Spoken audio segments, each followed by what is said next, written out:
So now let's take a second situation. So in a second situation, again, what happens is, see, now this is your second situation, right?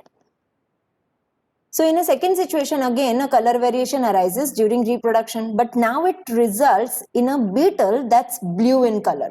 तो ये थी पहले, but variation उसका हुआ, देखो यहाँ पे भी variation हुआ था, but वो green color में हुआ था first situation में. In second situation, in this group of beetles, there was variation with blue in color. Okay?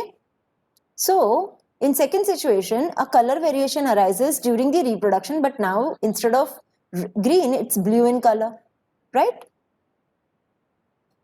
Now, beetle can also pass the color to its progeny so that its progeny becomes blue. तो देखो, ज़्यादा red है, इसमें ज़्यादा red है और फिर blue होने लगे. Now, see, these beetles can also pass the color to its progeny so that the progeny beetles are blue. Now, crows can see blue colored beetles, right, on green, in the green leaves. So they can see red ones also. यहाँ पे situation थी जिसमें red दिख रहे थे, green नहीं दिख रहे थे. यहाँ पे सिचुएशन ऐसी है कि रेड भी दिख रहे हैं, ब्लू भी दिख रहे हैं. So there are high likely chances के क्रोज जो हैं वो रेड को भी खाएंगे इक्वल अमाउंट ऑफ में और ग्रीन को भी इक्वल अमाउंट ऑफ में खाएंगे. अभी एक चीज समझो कि हावेवर ये एक कंडीशन आपको दी गई है जिसमें आपको समझना है कि रेड तो ज्यादा है, तो अगर क्रो ने खा भी लिए तो भी रेड ज्यादा है और ब्लू कम है. This is the one scenario. But अभी एक एक्सीडेंट होता है. सो व्हाट हैपेंस इज, सी, पहले तो ब्लू बीटल इंक्रीज होगी, राइट, एक्सपैंड करेगी पॉपुलेशन में, but most of them are red as we can see in the picture. But at this point one accident happens and one elephant comes by and puts stamp on the bushes. तो वो elephant bushes पे stamp on करता है, इसकी वजह से ज्यादातर beetles मर जाती है and this kills most of the beetles. Now we know most of the beetles कौन सी थी, red थी, तो naturally उस accident में ज्यादा chances किसके मरने के हैं, red beetles के. So, by chance, few beetles that have survived are mostly blue, right? So, by chance it happened that most of the red beetles got stamped on by elephant foot, but the blue beetles survived. ये by chance हुआ है, ठीक है? Because ये accident था. Now, the beetle population slowly expands, फिर से ये expand करेगी. और ये जब एक्सपैंड करेगी तो बिकॉज ये ब्लू वन है तो वो भी ब्लू में कन्वर्ट हो जाएगी. मतलब ज्यादा चांसेस ऐसे हैं. देखो ये सिर्फ एग्जांपल है, इसमें ऐसा भी हो सकता है कि अगर इसने ब्लू कलर और रेड कलर ने अगर रिप्रोडक्शन किया होगा तो शायद एक आध ऐसा हो सकता है कि कोई एक बीटल रेड हो जाए, बट ज्यादा चांसेस किसके हैं, ब्लू कलर के हैं. बिकॉज जो सर्वाइव कर रही थी वो कौन थी, वो ब्लू बीटल्स थी, right? So, we can say that frequency of certain genes in a population changed over generation and this is the essence of the idea.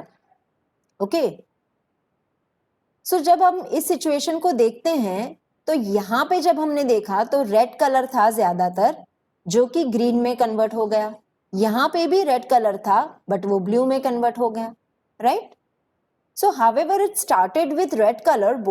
In both of this situation, the generation started with red color, but now we can see that the generation has become green and blue. ऊपर जो था वो क्यों ऐसा हुआ? Because crows ate red beetles, and नीचे हुआ ऐसा क्योंकि accident था वो, right? So, if we talk about both the situation, it started as a rare variation. जब हम ग्रीन की बात करें तो वो रेयर वेरिएशन था. यहाँ पे ब्लू की बात करें तो ये भी रेयर वेरिएशन है. So, it started with a rare variation and now this rare variation become common characteristics in the population. In the other words, the frequency of an inherited trait changed over generation. तो frequency है जो हम inherit करते हैं, inherit करना मतलब लेना हमारे एंसेस्टर से, वो जो है वो जनरेशन को चेंज कर सकती है। अगर फ्रीक्वेंसी ज्यादा है तो जनरेशन चेंज हो जाएगी। नाउ जीन्स कंट्रोल ट्रेट्स, तो हम ये भी कह सकते हैं कि अब इन लोगों में जो जीन्स हैं, okay, so certain jeans in a population changed over generation. तो ग्रीन वाले जीन्स इसमें आ गए होंगे ज्यादातर और ब्लू वाले जीन्स इसमें आ गए होंगे। So this is the essence of the idea of the evolution. So in a nutshell, what they are trying to tell you here in this both situation, we discussed this both situation. तो red group Beatles, एक group of Beatles था जिसमें 12 Beatles थे। देखो सिर्फ 12 Beatles थे मतलब population कम है, ठीक है, ये फैक्टर भी ध्यान में रखना पड़ेगा। सो 12 बीटल्स थे। जब उन्होंने रिप्रोड्यूस किया with the help of sexual reproduction, तब ऐसा हुआ कि एक प्रोजेनी थी जो कि एक जो प्रोजेनी बनी उसमें एक ऐसा था कि वेरिएशन की वजह से ग्रीन हो गया, ठीक है। फिर क्रोज ने रेड बीटल्स खा लिए क्योंकि क्रोज को रेड बीटल्स ही दिखाई देते हैं। तो बिकॉज रेड बीटल्स ज्यादा कम हो गए तो ये ग्रीन के चांसेस ज्यादा हो गए। तो ग्रीन जो जनरेशन थी, मतलब ये ग्रीन कलर का जो ट्रेट था जनरेशन में ज्यादा आने लगा।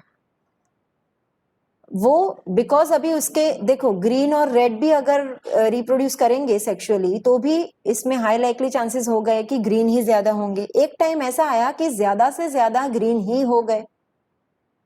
तो यहाँ पे जब स्टार्ट हुआ था तब ऐसा था कि ग्रीन कलर जो था वो रेयर जीन था।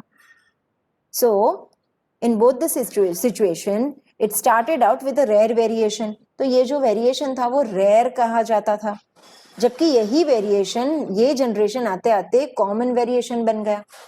हमें पता है कि वेरिएशन जीन से आते हैं, तो इसका मतलब ये कॉमन जीन बन गया, right. Then we talked about second situation. Second situation में क्या था कि ये रेड बीटल्स ही थे, बट इंस्टेड ऑफ ग्रीन इसमें ब्लू कलर आ गया वेरिएशन की वजह से, राइट। सो ये ब्लू बीटल्स के भी प्रोजेनी बनने लगी, बट बिकॉज इसमें ज्यादा रेड थे, इस जनरेशन में रेड ज्यादा हुए और ब्लू थोड़े से कम हुए। Now some accident happened, that is elephant foot stamped on them. तो बिकॉज ज्यादातर रेड थे, ज्यादातर रेड ही मर गए and red couldn't survive, so naturally blue survived. This happened accidentally, okay? अभी बाय चांस क्या हुआ कि ब्लू सर्वाइव हो गए और इसकी वजह से ये जो नेक्स्ट जनरेशन बनी वो ज्यादातर ब्लू बनी। In this situation also we saw that blue one जो कि रेयर वेरिएशन माना जाता था इनिशियली, वो अब कॉमन बन गया। इसका मतलब यही है कि ये जो ब्लू में जो जीन्स थे ये जीन इसमें ज्यादातर कॉमन हो गए। सो not only common variation but it also has become common gene because variation gene से ही आता है। तो ये दो सिचुएशन से हमें जानने को मिला।